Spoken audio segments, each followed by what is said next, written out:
Hi friends, आपका स्वागत है हमारे यूट्यूब चैनल ग्लांस एकेडमी पर। आज की इस वीडियो में हम डिस्कशन करेंगे सिविक्स अर्थात पॉलिटिकल साइंस के टेस्ट सीरीज जो टीजीटी, पीजीटी, जीआईसी और असिस्टेंट प्रोफेसर के लिए इंपॉर्टेंट एमसीक्यूज होंगे। तो चलिए शुरू करते हैं हम अपने पहले क्वेश्चन से। और अगर आप इसी तरीके की अपडेट्स पाना चाहते हैं और टेस्ट सीरीज करना चाहते हैं तो हमारे चैनल को सब्सक्राइब कर लीजिए और बेल नोटिफिकेशन को ऑन कर लीजिए, जिससे नोटिफिकेशन आपको सबसे पहले मिले। और नीचे दिए गए वीडियो में लिंक में डिस्क्रिप्शन लिंक दिया गया है टेलीग्राम का, जिसे आप ज्वाइन कर सकते हैं, जहां पर भी नई नई अपडेट्स आपको मिलती रहती हैं। तो चलिए शुरू करते हैं हम अपने आज के क्वेश्चन को। किसी राज्य का सर्वाधिक महत्वपूर्ण तत्व कौन सा होता है? देखिए, जनसंख्या, भूभाग, सरकार और संप्रभुता, ये चारों ही राज्य के महत्वपूर्ण तत्व हैं। लेकिन इनमें भी अगर किसी इंपॉर्टेंट तत्व की बात करेंगे तो डी ऑप्शन सही हो जाएगा, क्योंकि जब तक किसी राज्य को आप संप्रभुता नहीं प्रदान करते हैं, संप्रभुता का मतलब आंतरिक और बाह्य दोनों ही प्रकार की नीतियों का निर्माण करने और निर्णय निर्माण करने में पूरी तरीके से स्वतंत्र हो, वो किसी भी आंतरिक गुटों से या बाहरी किसी देश के दबाव में कोई निर्णय ना करे, तो ऐसे देश को हम संप्रभुता वाले देश की श्रेणी में रखते हैं। तो इसी को हम सबसे महत्वपूर्ण तत्व मानते हैं। चलिए नेक्स्ट क्वेश्चन को देखते हैं। निम्न में से कौन सा वर्ग षाड्गुण्य का भाग नहीं है? षाड्गुण्य जो नीति है उसका भाग नहीं है, तो डी ऑप्शन हो जाएगा षड्यंत्र और पंचशील, यह इसका भाग नहीं है। नेक्स्ट क्वेश्चन को देखें। निम्नलिखित में से कौन प्राचीन भारतीय विचारकों द्वारा प्रतिपादित राज्य के सप्तांग सिद्धांत के 7 अंगों में नहीं है? तो देखिए, सप्तांग सिद्धांत आपका मनु ने भी दिया है और कौटिल्य ने भी दिया है, लेकिन सबसे पहले जिसने दिया था वो थे कौटिल्य महोदय। कौन थे? कौटिल्य महोदय। इन्होंने सप्तांग अंग दिए, तो उसमें किसको शामिल नहीं किया है?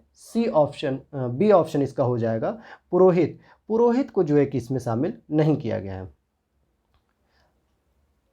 नेक्स्ट क्वेश्चन आपका, सप्तांग सिद्धांत का प्रतिपादक कौन है? अब यहाँ पर अगर मनु और कौटिल्य दोनों ही ऑप्शन हैं, तो आपका सही जवाब होना चाहिए सी, कि कौटिल्य ने सबसे पहले सप्तांग सिद्धांत का प्रतिपादन किया था। अगले प्रश्न को देखें। निम्नलिखित में से कौन सा राज्य नहीं है? पॉलिटिकल साइंस में हम राज्य के बराबर किसको समझते हैं? राज्य का मतलब हम लोग देश समझते हैं, और प्रांत को जो है कि हम राज्य कहने लगते हैं। ठीक है, यानी प्रांत को ही हम राज्य कहते हैं। तो यहाँ पर देखिए, नेपाल, श्रीलंका, बांग्लादेश जो कि एक राज्य है अंतर्राष्ट्रीय राजनीति के परिप्रेक्ष्य में, लेकिन राजस्थान क्या हो जाएगा? प्रांत होगा, तो यही एक राज्य नहीं होगा। अगला प्रश्न देखते हैं। निम्नलिखित में से कौन राज्य नहीं है? तो संयुक्त राज्य अमेरिका भी एक देश है अर्थात राज्य है, रूस भी है, बांग्लादेश भी है, लेकिन संयुक्त राष्ट्र संघ सी ऑप्शन सही हो जाएगा, क्योंकि यह एक राज्य नहीं है बल्कि गैर राष्ट्रीय कर्ता है, non actor, non state actor जिसको हम कहते हैं। नेक्स्ट स्लाइड पर चले।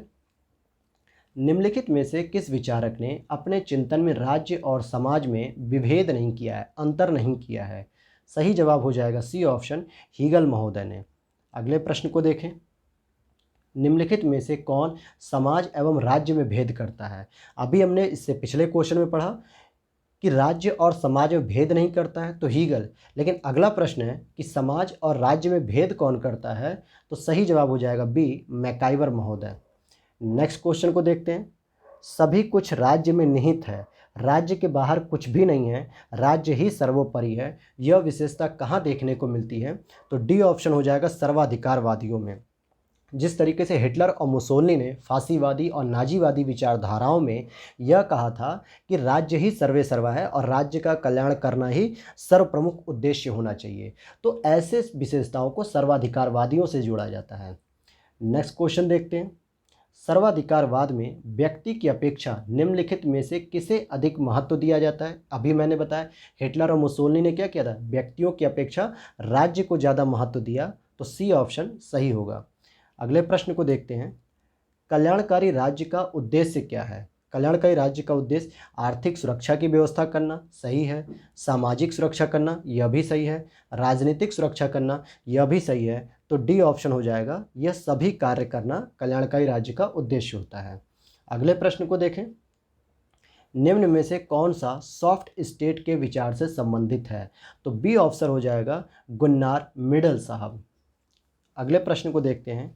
सामंतशाही इसका प्रबल वैशिष्ट्य है। प्रबल वैशिष्ट्य का मतलब एक तरीके से विशेषता है, तो सामंतशाही जो है पवित्र रोमन साम्राज्य में मिलती थी। सी ऑप्शन यहाँ पे is right answer. Next question देखें। स्थानीय कानून को बनाने तथा लागू करने की स्वतंत्रता, अधिकारों को प्रदान करने की क्षमता, दायित्वों के निर्वहन का अंतर्राष्ट्रीय विधि के अंतर्गत होना क्या कहलाता है? यही एक राज्य कहलाता है। यानी कि किसी भी कानून को बनाने या लागू करने की स्वतंत्रता होनी चाहिए, अधिकार प्रदान करने की क्षमता होनी चाहिए और अपने दायित्वों का निर्वहन करना ही अंतर्राष्ट्रीय विधि के अंतर्गत राज्य कहलाता है। यही राज्य की प्रमुख विशेषता होती है। नेक्स्ट क्वेश्चन को देखते हैं दोस्तों। यहाँ पे सूची फर्स्ट को सूची सेकंड से मिलान करना है। तो देखिए, दर्शन शास्त्र की अगर हम बात करेंगे तो ये जो है कि मन पर कंट्रोल करता है, यानी मन या अध्यात्म की बात करता है। राजनीति विज्ञान की बात करेंगे तो ये पावर अर्थात सत्ता की बात करता है। अर्थशास्त्र की बात करेंगे तो ये व्यापार की बात करता है। और समाजशास्त्र क्या करता है? समाज में स्तर विन्यास यानी एक लेवल बनाता है कि कोई ब्राह्मण, क्षत्रिय, वैश्य, शूद्र या किस कैटेगरी में है, इसकी बात करता है। तो इस आधार पे 4, 3, 2, 1 B option is right answer. Next slide देखते हैं। कौटिल्य द्वारा योगक्षेम सिद्धांत का अर्थ क्या है? जो कौटिल्य ने दिया था, प्रसन्नता और समृद्धि का विचार, यही योगक्षेम सिद्धांत का अर्थ है। नेक्स्ट स्लाइड को देखें। कानून उच्चतर द्वारा निम्नतर को दिया गया आदेश है। कानून की यह परिभाषा निम्न में से किसने दी थी?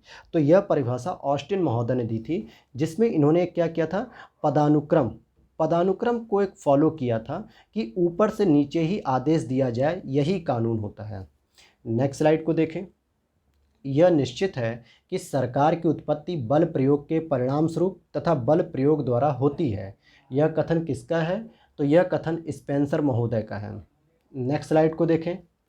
निम्नलिखित में से किसको कानून के समादेश सिद्धांत का उन्नायक कहा जाता है? कमांड थियोरी ऑफ लॉ, यानी कि उच्चतर से निम्नतर की ओर आदेश देना ही कानून होता है। और यह विचार आपका किसने दिया था? जॉन ऑस्टिन महोदय ने दिया था। C answer is right option. Question number next देखते हैं। कानून संप्रभु का आदेश होता है। यह स्टेटमेंट किसका है? तो यह भी जॉन ऑस्टिन महोदय का है। बहुत ही इंपॉर्टेंट एमसीक्यूज़ है ये। ऐसे ही प्रश्न आपको कई बार रिपीट होते हुए देखने को मिलेंगे। तो आगे आने वाली परीक्षाओं के लिए सबसे महत्वपूर्ण सीरीज चलाई जा रही है। अगर अभी तक आपने चैनल को सब्सक्राइब नहीं किया तो प्लीज़ पहले वीडियो को रोकिए और चैनल सब्सक्राइब कर लीजिए, जिससे आपको आगे की भी अपडेट्स मिलती रहें। और चैनल पर यूपी टेट, सी टेट, साथ ही साथ जो है कि हिस्ट्री और सिविक्स की भी टीजीटी, पीजीटी के लिए टेस्ट सीरीज कराई जा रही है। तो अपने दोस्तों के साथ आप शेयर कर सकते हैं अगर कोई इस तरीके की तैयारी करना चाहता है तो। चलिए नेक्स्ट क्वेश्चन की ओर चलते हैं हम। अधिकार कानूनों का तथा केवल कानूनों का फल है। बिना कानूनों के कोई अधिकार नहीं है, कानूनों के खिलाफ कोई अधिकार नहीं तथा कानूनों से पहले कोई अधिकार नहीं।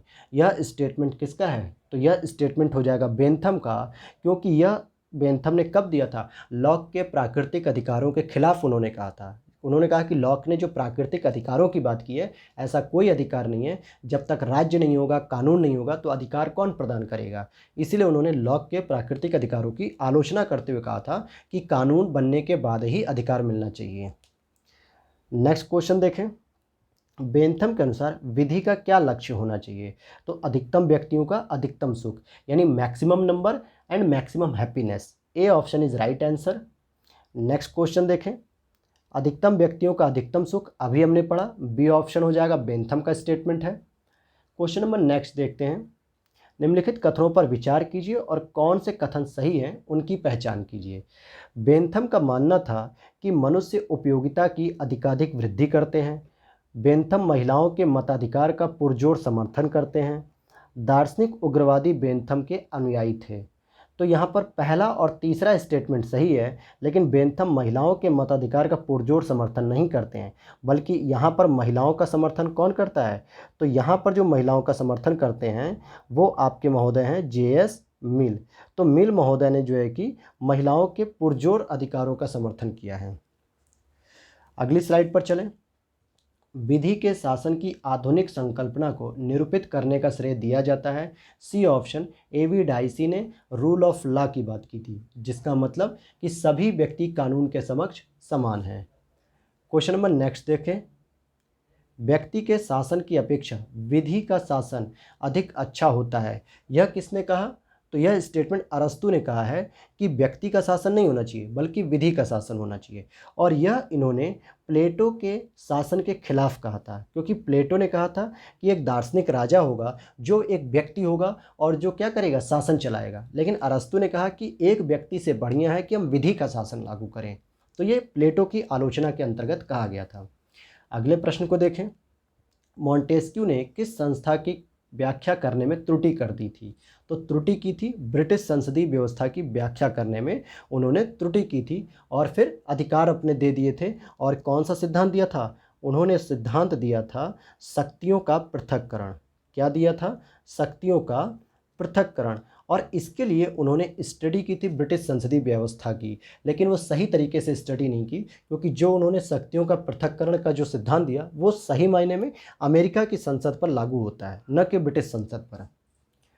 नेक्स्ट क्वेश्चन को देखें, विधि के शासन, इस वाक्य में जो विधि पद यूज किया गया इसका अर्थ क्या होता है? तो मानव स्थापित विधि, जो मानव के द्वारा संविधान सभा के द्वारा जो विधि बनाई गई है उसी को यहाँ पर मानव स्थापित विधि के रूप में जाना जाता है। नेक्स्ट क्वेश्चन देखें, निम्नलिखित में से कौन विधि के शासन के से निकटतम संबंधित है? विधि के शासन की अगर हम बात करेंगे तो संविधानवाद इसी को कहते हैं कि विधि के शासन की स्थापना करना, अर्थात व्यक्तियों को कानून के समक्ष समानता देना और उनके लिए सभी कल्याणकारी कार्यों को पूरा करना ही यही संविधानवाद का लक्ष्य है। और इसी लक्ष्य की प्राप्ति के लिए संविधान का निर्माण किया जाता है, जिसमें कुछ कानूनों को लिखित कर दिया जाता है। नेक्स्ट क्वेश्चन, और ये लास्ट प्रश्न होगा इस वीडियो का, राजनीतिक विचारों के रोमन स्कूल से संबंधित कौन है? तो इसका सही जवाब हो जाएगा सिसरो। सिसरो को रोमन स्कूल से संबंधित समझा जाता है। तो ये थे आपके टॉप एमसीक्यूज़। इसी तरीके की अपडेट्स पाने के लिए आप हमारे चैनल से जुड़ सकते हैं। तब मिलते हैं आपको नेक्स्ट वीडियो में, तब तक के लिए धन्यवाद।